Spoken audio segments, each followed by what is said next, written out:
Hello all, welcome back to fun క్లోబిట్ and nutshells. ఈరోజు మనం మాట్లాడుకోబోయే సినిమా వచ్చేసి మామూలు క్రింజ్ సినిమా కాదు, క్రింజ్ ఆఫ్ ద డెకేడ్. ఇది అదే పెళ్లి సందడి. రాడ్డు రోతా రొట్ట అన్నీ కలిపి తీసిన కళాఖండం ఇది. ఈ మూవీని డౌన్లోడ్ చేసి చూద్దామని చాలా వెబ్సైట్లో వెతికా, కానీ ఎక్కడా దొరకలేదు. కానీ లాస్ట్కి యూట్యూబ్లోనే దొరికింది. సంకలో చెమటకంపు పెట్టుకొని ఊరంతా అత్తర్లు కొట్టినట్టుంది నా పరిస్థితి. సర్లే, యూట్యూబ్లో ఉంది కదా చూద్దామని ఓపెన్ చేశా. సాంగ్స్ కట్ చేశాడు యూట్యూబ్లో. సినిమాలో అంతో ఎంతో బాగుండేదే సాంగ్స్, అవే లేవు నాకు దొరికిన క్లిప్లో. అసలు సినిమాని నార్మల్ స్పీడ్లో చూసా, సరిపోలేదు. 1.5 స్పీడ్లో చూసా, తర్వాత 2 స్పీడ్లో చూసా. ఓరయ్యా, అది సినిమానా సీరియలా? అంత లాగ్ ఉంది. ఇది డిజాస్టర్ సినిమానా అంటే అది కూడా కాదు. మంచి హిట్టే అయింది. ఎలా హిట్ అయిందో తెలీదు. ఫ్యామిలీ ఆడియన్స్ భుజాల మీద మోసారనుకుంటా ఈ సినిమాని. ఈ సినిమాలో క్రియేటివ్గా ఏదన్నా ఉంది అంటే అది టైటిలే. పెళ్లి సందడిలో డి రాయకుండా ఇంగ్లీష్లో క్యాపిటల్ డి ఒకటి పెట్టడం. ఇందులో క్రియేటివిటీ ఎక్కడుంది? క్రింజ్ తప్ప అనుకుంటున్నారా? సినిమా మొత్తంతో కంపేర్ చేస్తే ఇదే అంతో ఎంతో క్రియేటివ్గా అనిపిస్తుంది. పెళ్లి సందడి, డి ఫర్ డోంట్ వాచ్. ఈ సినిమాకి నట్షెల్ అక్కర్లేదు, డైరెక్ట్ రోస్టింగ్ స్టార్ట్ చేయొచ్చు. మన రాఘవేంద్రరావు గారు పెద్ద బాస్కెట్బాల్ ప్లేయర్ అనమాట. ధ్యాన్ చంద్ అవార్డు కూడా విన్ అవుతాడు. ఈ యాక్టింగ్ రాని మహారాణి ఆయన బయోపిక్ తీసి డైరెక్టర్ అవుదాం అనుకుంటుంది. మరి అలాంటప్పుడు వెళ్ళి ఆయన లైఫ్ స్టోరీ అడగచ్చుగా. కానీ సూసైడ్ చేసుకుంటా అని బెదిరించి వాళ్ళ నాన్నని ఆయన లైఫ్ స్టోరీ అడగమని పంపిస్తుంది. మన పెద్ద ఆయన కూడా కొంచెం ఓవర్ యాక్టింగ్ చేసి ఇంకా ఫ్లాష్ బ్యాక్ స్టార్ట్ చేస్తాడు. ఆయన ఓ పెద్ద బాస్కెట్బాల్ ప్లేయర్ అని బయోపిక్ తీయడానికి స్టోరీ అడిగితే మన పెద్ద ఆయన చెప్పేదేమో నిబ్బా లవ్ స్టోరీ గురించి. ఆయన అచీవ్మెంట్స్ ఏంటి, ఆయనకి ధ్యాన్ చంద్ అవార్డు ఎందుకు ఇచ్చారు, ఇవి కూడా చెప్పాల్సింది. కానీ ఆ రొట్ట లవ్ స్టోరీ చెప్పి వాళ్ళ టైం వేస్ట్ చేస్తాడు. అది పక్కన పెడితే ఆ స్టోరీ అంతా విన్నాక వీళ్ళు దాన్ని బయోపిక్ తీయాలి అని ఫిక్స్ అవుతారు. ఏం సినిమారా బాబు ఇది, అసలు ఎందుకు తీశారో అర్థం కాదు. ఇక ఫ్లాష్ బ్యాక్లోకి వెళ్తే హీరో కాలేజ్ డేస్ నుంచే పెద్ద బాస్కెట్బాల్ ప్లేయర్. వాళ్ళ నాన్న వాడికి పెళ్లి చేయాలనుకుంటాడు. దానికి మనోడు నా పిల్లాన్ని నేనే వెతుక్కుంటా అంటాడు. ఇలా మా నాన్నతో అంటే మాత్రం పెళ్లి భోజనాలకి బదులు నా దినం భోజనం పెడతాడు. ఇప్పుడు హీరోయిన్ వాళ్ళ నాన్న ప్రకాష్ రాజ్ అనమాట. లవ్ మ్యారేజెస్ అంటే అసలు నచ్చదనమాట. ఆయనకి 2 కూతుర్లు. చిన్న కూతురే మన హీరోయిన్ శ్రీలీల. శ్రీలీలకి సినిమాలో నిబ్బి రోలే ఇచ్చారు. హీరోయిన్ వాళ్ళ అక్క మాత్రం చాలా డీసెంట్గా ఉంటుంది. ప్రకాష్ రాజ్ కూడా కూతురు అంటే ఇలా ఉండాలి అని ప్రౌడ్గా ఫీల్ అవుతాడు. కానీ ట్విస్ట్ ఏంటంటే హీరోయిన్ వాళ్ళ అక్కే ముందు లేచిపోద్ది. ఇదొక్కటి రియాలిటీకి తగ్గట్టు రాశారు సినిమాలో. పద్ధతిగా ఉండే వాళ్ళని నమ్మకూడదు అని. ఇప్పుడు మన హీరోయిన్ నిబ్బా లవ్ స్టోరీలోకి వెళ్తే ఒక పెళ్లిలో 2 కలుసుకుంటారు. హీరో హీరోయిన్కి ఫోటోలు తీస్తుంటే ఇక్కడే మన రాఘవేంద్రరావు గారు ఆయన క్రియేటివిటీని యూజ్ చేస్తారు. బొడ్డు మీద ఈ జామకాయ కాకుండా ఏ పుచ్చకాయో గుమ్మడికాయో కొడితే దరిద్రం వదిలిపోయేది. హీరో హీరోయిన్ని ఎత్తుకుని గుడిమెట్లు ఎక్కడం బ్లాక్ అండ్ వైట్ సినిమాల నుండి చూస్తున్నాం. ఇంకెన్ని డికేడ్స్ రా ఇదే నిబ్బా సీన్లు. అది కూడా పక్కన పెడితే ఈ పుల్లైస్ చీకే సీన్ ఎవడు తీసాడ్రా? డైరెక్టర్ ఎవరైనా దర్శకత్వ పర్యవేక్షణ మన రాఘవేంద్రరావు గారిది. మామూలు కాదండి మీరు.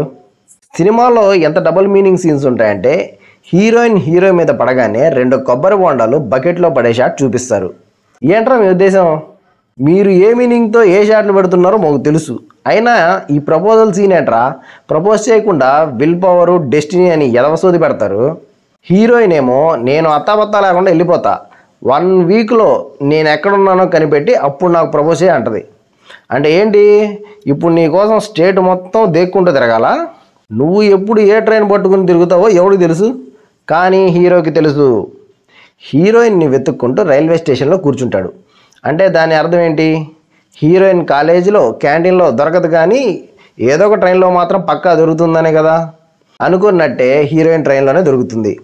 ఇంకేముంది, వెళ్ళి ప్రపోజ్ చేసేస్తాడు. దానికి హీరోయిన్ ఏమో నువ్వు నన్ను లవ్ చేయకముందు నుండే నేను నిన్ను లవ్ చేస్తున్నా అని అంటుంది. ఇంకా ఎన్ని సినిమాలు రేలాగా డెకేడ్ బ్యాక్ తీసిన కూడా డౌట్ డేటెడ్గా అనిపించే సినిమా ఏదైనా ఉందంటే ఇదే. మరి హీరోని ముందు నుండే లవ్ చేసినప్పుడు దిక్కు దివానా లేకుండా వెళ్ళిపోవడం ఎందుకు? ముందే సెట్ చేసుకోవచ్చు కదా. వాడికి నిన్ను వెతుక్కుంటూ ట్రైన్ల వెంట తిరిగే టైం అయినా మిగిలేది. ఇంకో ట్విస్ట్ ఏంటంటే హీరోయిన్ మళ్ళీ అత్తపత్త లేకుండా హీరోని వదిలేసి వెళ్ళిపోయిద్ది. ఇంకో ట్రైన్ చూసుకుందేమో.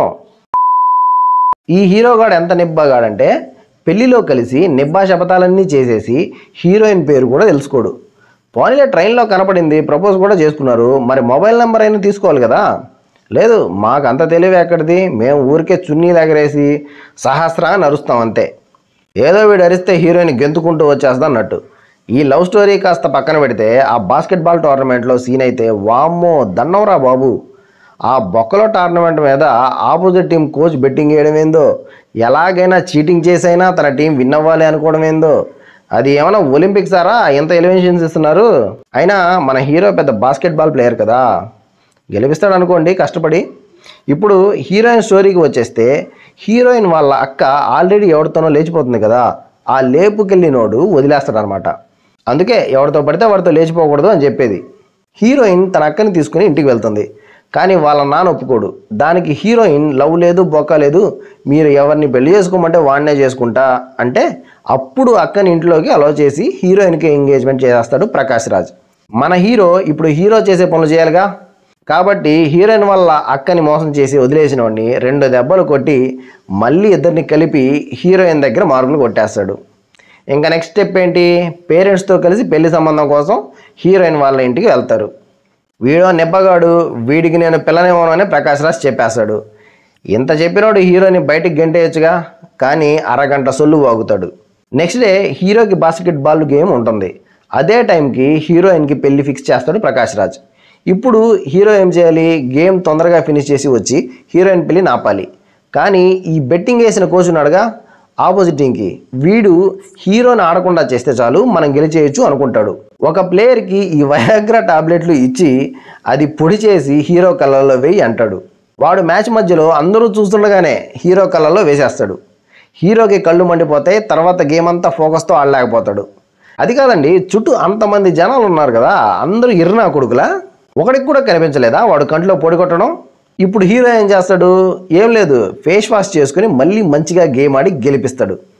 ఈ మాత్రం దానికి ఆ టాబ్లెట్లు ఎందుకు, దాన్ని పొడి చేసి వాడి కంట్లో కొట్టడం ఎందుకు, వయాగ్రా బొక్క. ఏం స్క్రిప్ట్ రైటింగ్ రా ఇది. ఇప్పుడు హీరో హీరోయిన్ని పెళ్ళి ఆపడానికి వెళ్తుంటే ప్రకాష్ రాజ్ మనుషుల్ని పెట్టించి హీరోని కొట్టిస్తాడు. ఇక్కడ కూడా క్రింజ్ తెలివితేటలు చూపిస్తాడు మన డైరెక్టర్. హీరోని బాస్కెట్బాల్ వచ్చి కాపాడుతుంది అనమాట. ఇంత చేసి అక్కడికి వెళ్తే ప్రకాష్ రాజ్ ఈజీగా పెళ్లి కుప్పుకుంటాడు. మరి దేనికి రా ఇంత రచ్చ చేశారు ఇంతసేపు. లాస్ట్కి సినిమాకి హ్యాపీ ఎండింగ్ ఇస్తారనమాట. ఇంత సినిమా చూసిన ఆడియన్స్కి మాత్రం సాడ్ ఎండింగే. ఇది సినిమాకి తక్కువ, సీరియల్కి ఎక్కువ.